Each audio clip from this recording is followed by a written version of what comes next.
All right, we have some breaking news this morning. All of the front-runner candidates' numbers are finally in. The top line, Senators Elizabeth Warren and Bernie Sanders have outpaced Joe Biden by millions of dollars. So according to the Warren camp, the Massachusetts senator raised $24.6 million with 500,000 donors. And get this, more than 300,000 of those donors gave to the campaign for the very first time. The average contribution was $26.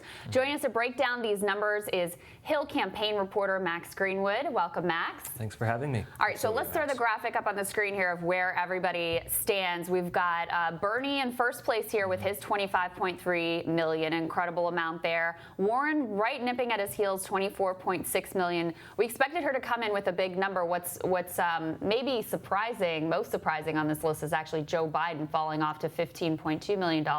What does this mean, though, for the Warren campaign coming in at 24 million? I mean, I think this looks good for them. She came in at about 19.2 million last time, so this is definitely a quarter-by-quarter increase, and that's exactly what you want right now. Yeah. I talked to a Democrat on the campaign not too long ago who said, listen, our goal is to either match what we had last time or surpass that, and they definitely surpassed that. Yeah. So she's obviously still trailing Bernie, but she's had this rise in the campaign in the past few weeks, and it looks pretty good for her that she's now outraising Joe Biden. I have to say, I mean, yeah, there are two headlines of this story, which is one is that Bernie continues to top the field in the fundraising. Two is really just the total demise of Joe Biden in these fundraising numbers.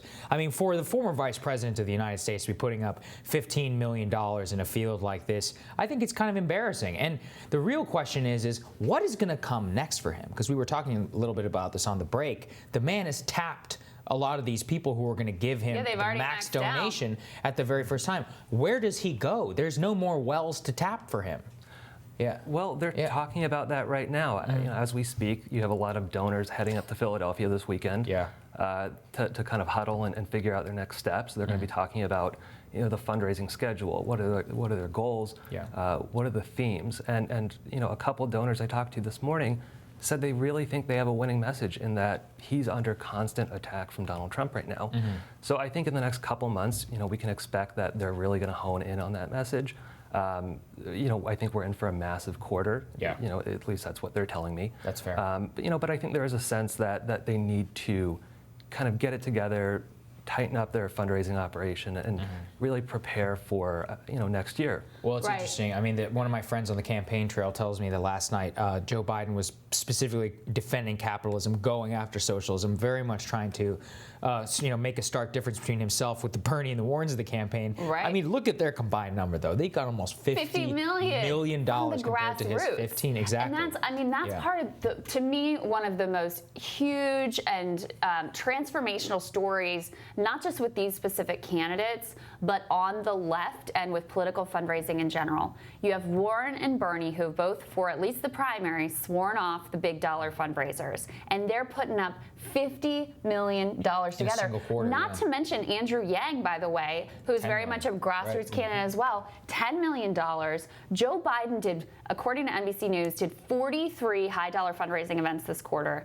way more than the 24 that he did in the first quarter, but he has absolutely no online juice. So the candidate, there was actually reporting, what was that, the Times that reported on this, that they pulled almost all of their online ads in recent days. Because they weren't seeing the conversions. Essentially, because they couldn't find any support online. It wasn't worth the return on investment. So to me, that story of the grassroots versus the old school way of doing things is one of the most incredible pieces of these fundraising numbers.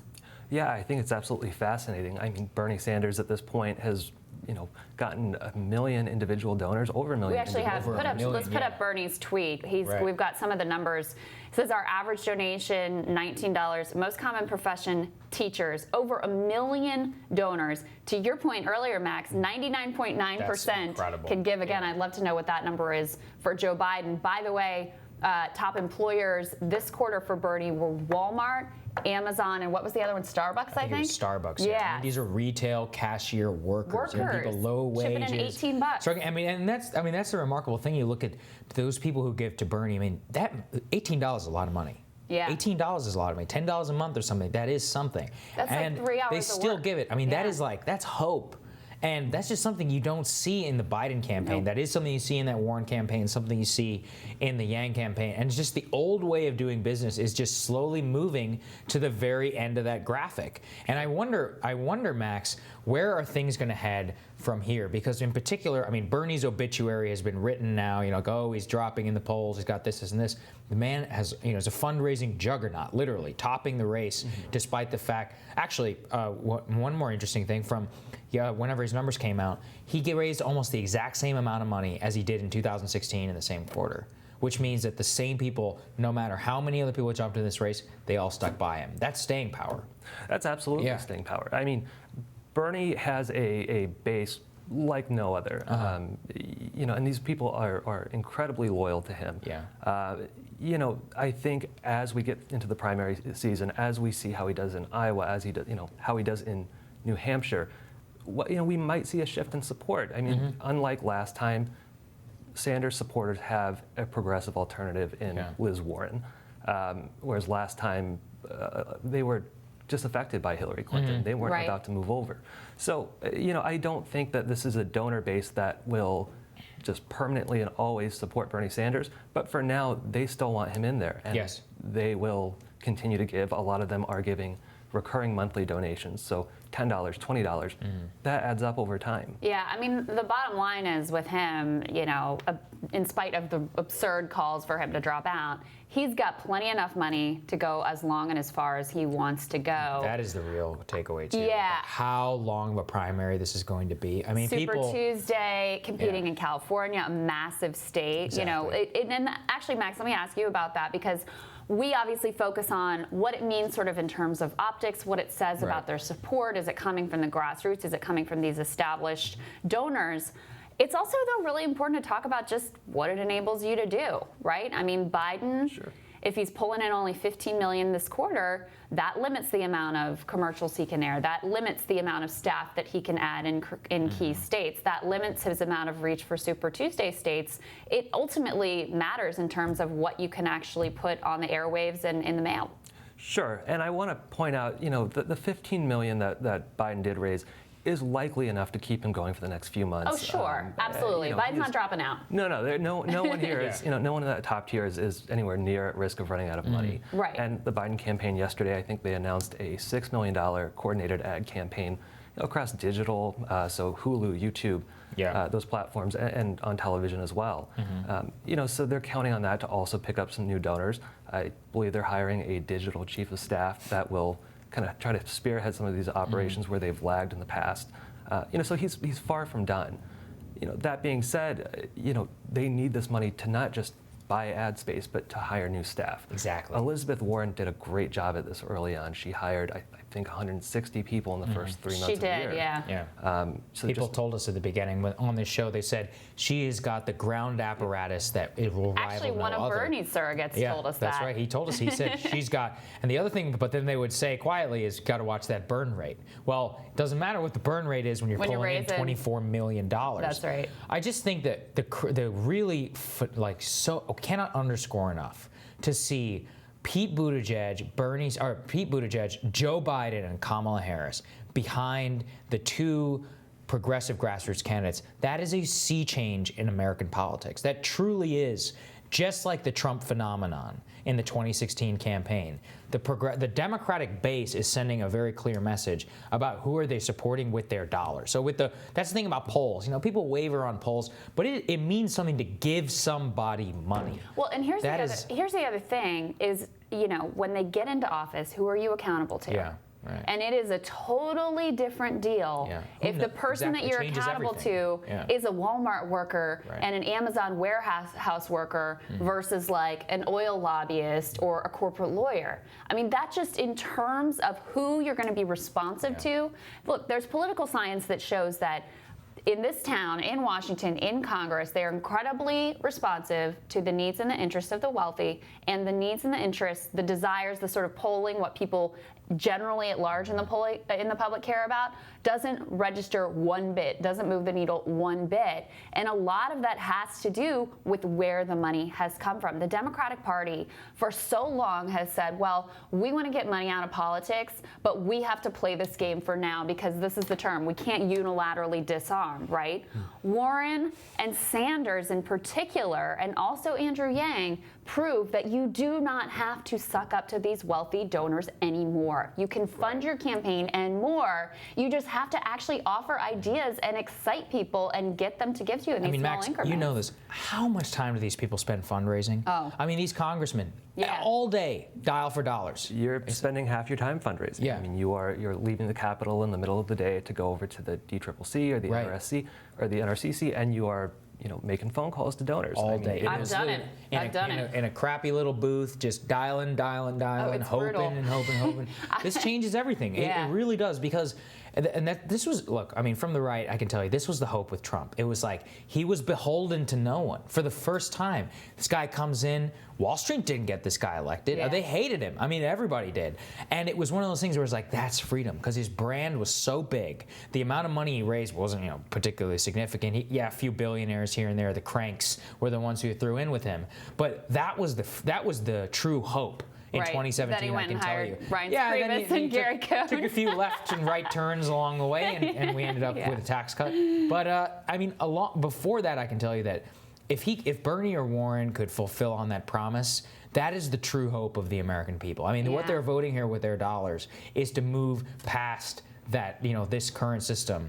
And that's what this frustration is, which enables them to raise so much and money. here's my other hope. Warren has sworn off big dollar fundraisers for the primary, but she's left the door open to For go the back general. for the general election, saying, I can't. She said, we need to compete, which is the thing that Democrats always say. I hope that her being able to post these numbers proves that if she were to be the nominee, she doesn't have to go back to that old model, because it's so destructive in terms of the way people feel about their president, the underlying level of sense of corruption around the presidency in Washington. So I think this really proves that point. I wanted to ask you more about Biden. I mean, his campaign schedule, his going out and talking to voters schedule has been the lightest of any of the candidates. Meanwhile, he's doing a lot of fundraisers. I mean, do you have a sense of the balance of his schedule? How much is spent talking to voters? How much is spent talking to donors?